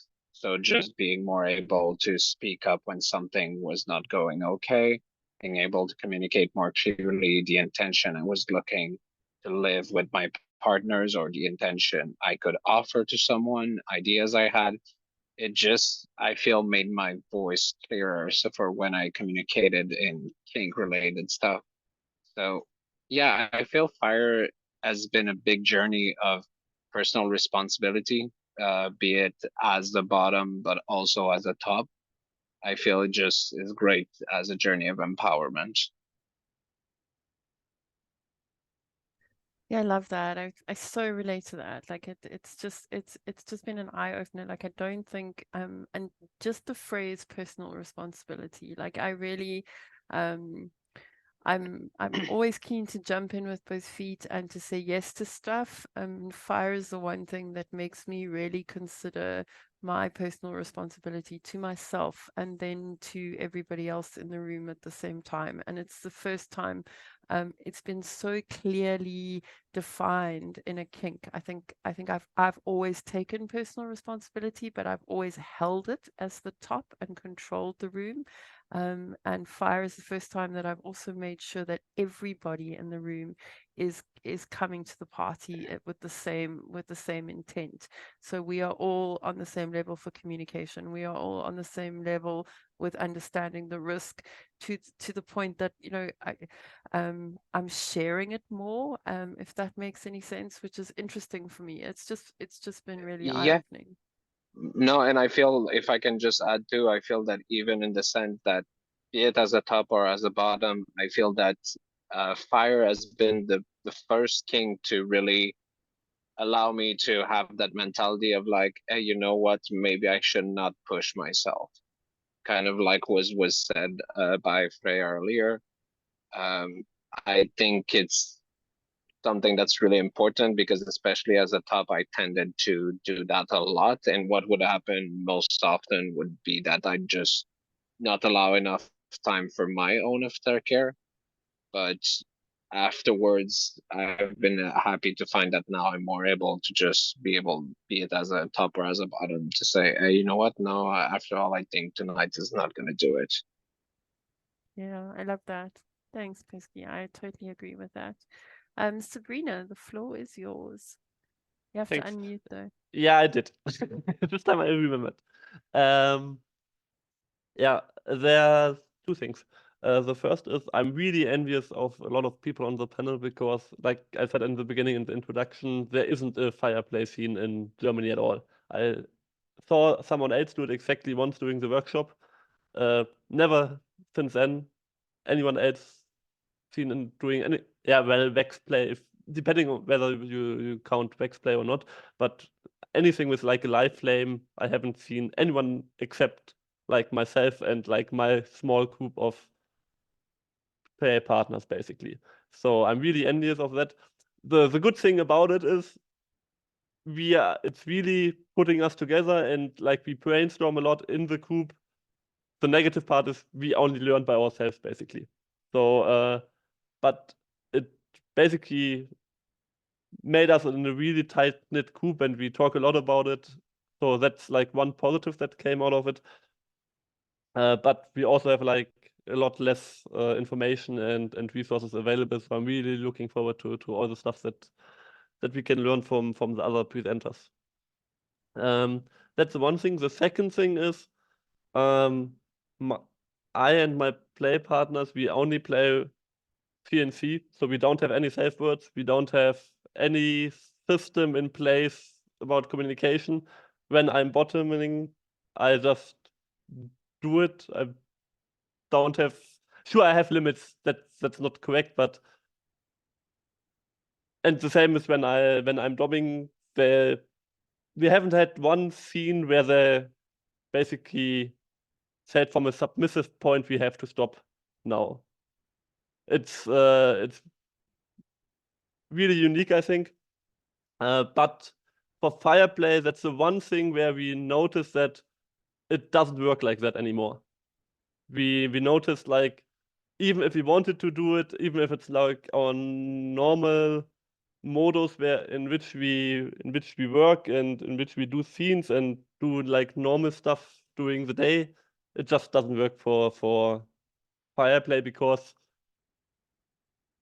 you just don't have enough information as the person topping the scene. You only have the information as the one bottoming.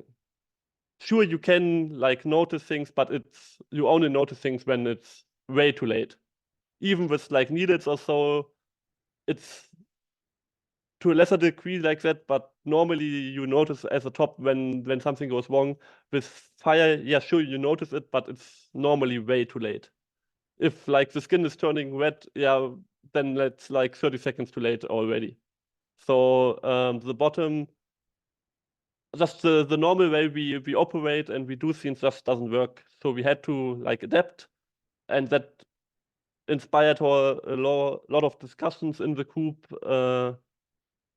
from all sides, how we want to handle it. It helped us evolve and to get even further in different scenes. We noticed that based on the fireplay we did, we also did some other scenes with like sharps that went a lot further than before, just because of the discussions we had around fire and responsibility and how to communicate during scenes. So that's something we have taken from fireplay that helped us just in general. I love that. Thank you, Sabrina, for adding your voice. Shadow? So I would say, along the lines of what Pesky was saying, that fireplay has required me to recognize my own limits and boundaries in ways that other play doesn't necessarily, like you said, you can push through a little more for a swat or two with a spanking scene versus with fireplay, if you're pushing through, you might be leading into dangerous territory. And I always say I'm an obedience oriented submissive, and so I want to do what I'm told. But in this arena,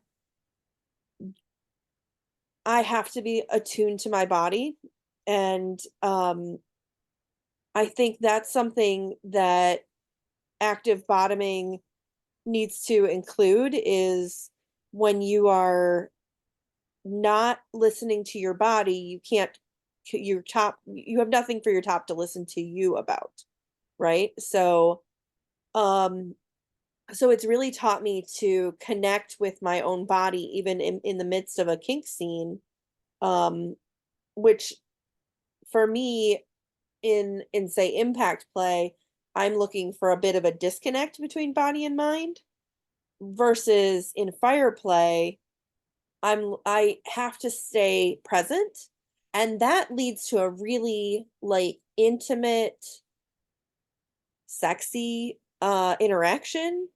You know, you're suddenly that much more aware of your own body, and you're aware of the person touching your body.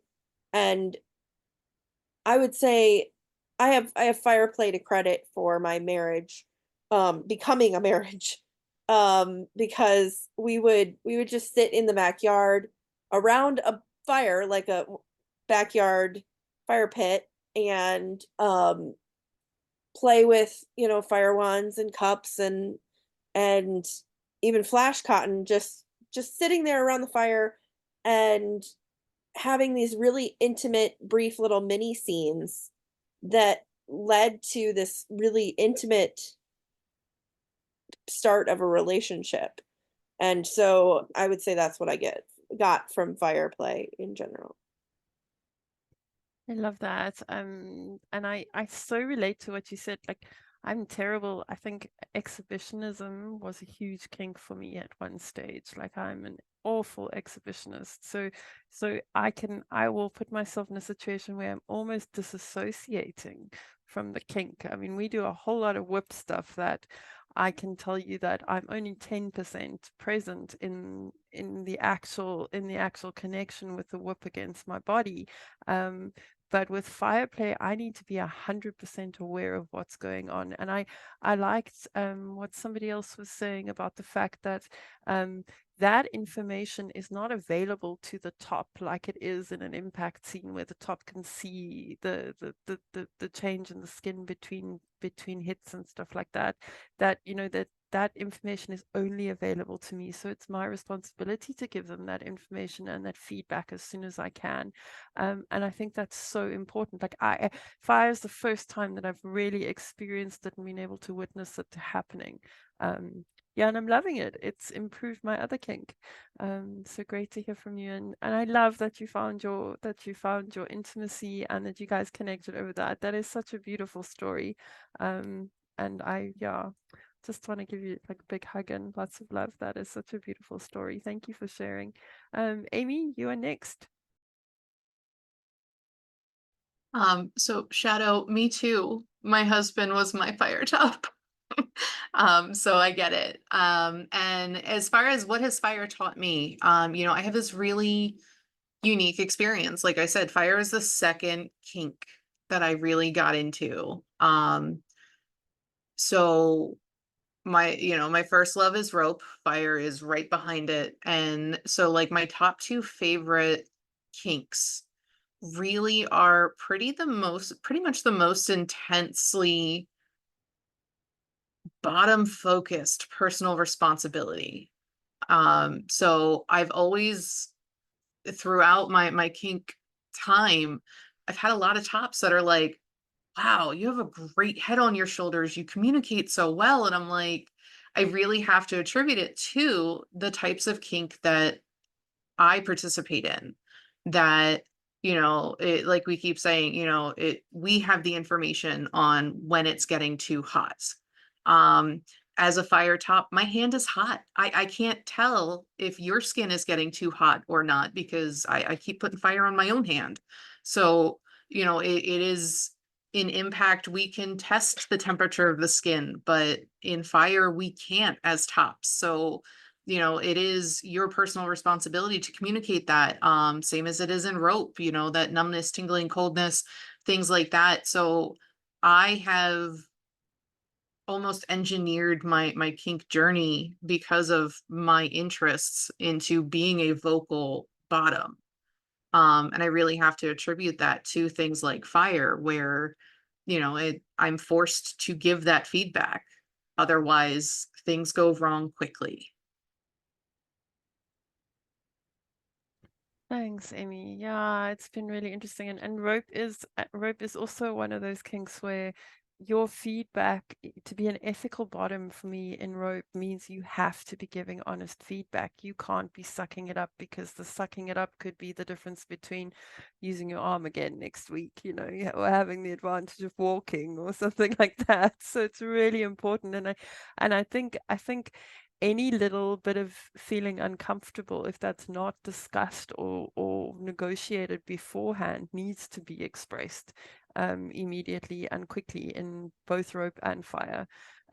So yeah, great feedback, but it makes a lot of sense. Like, you guys have really helped me sort through a lot of stuff in my head tonight. It's been super useful. Sabrina, do you have something you want to add? Yes, I think it's something Shadow said that made a connection in my head right now. It's basically the being present or staying present during a scene. Why I like it so much is the same stuff that happens for me during self-stab scenes, basically. When I'm self-stabbing, I also need to, on the one hand, enjoy the sensation, but I also need to stay present because, well, I'm doing the needles myself.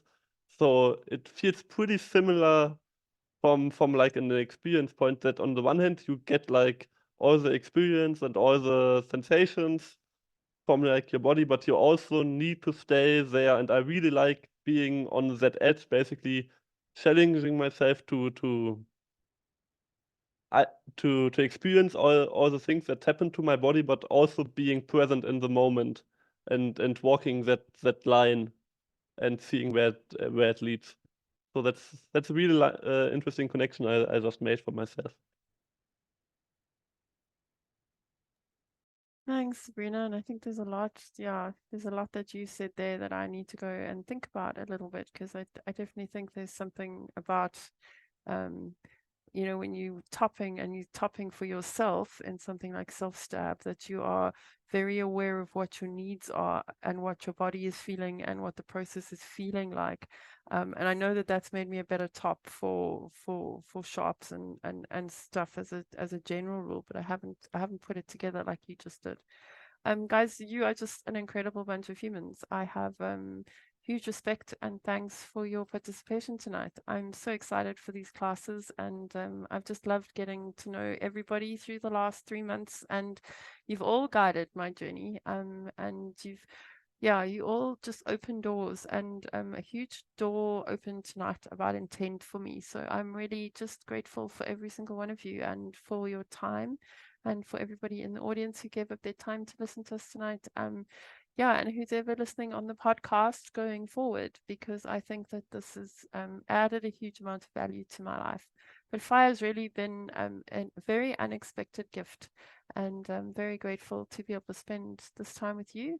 To my amazing moderator team, you guys are just phenomenal. I could not do any of this without you. Lots of love to our mods. They're always there. They're never demanding. They just show up. They just do such an incredible amount of work without being asked. And I always feel so privileged and blessed to have such special humans. To my Rain of Fire team, to my incredible stabby daddies, just really absolutely adore and love you. And yeah, and to everybody, we have like 10 more sleeps, people, 10 more sleeps till Rain of Fire, and then we really get to see things burn. We're very excited, and we're very excited to be on this journey with all of you. And from my dungeon in sunny Cape Town, I'm kidding, it's pouring with rain. Lots of love and kitten kisses and all the best. Thanks, guys.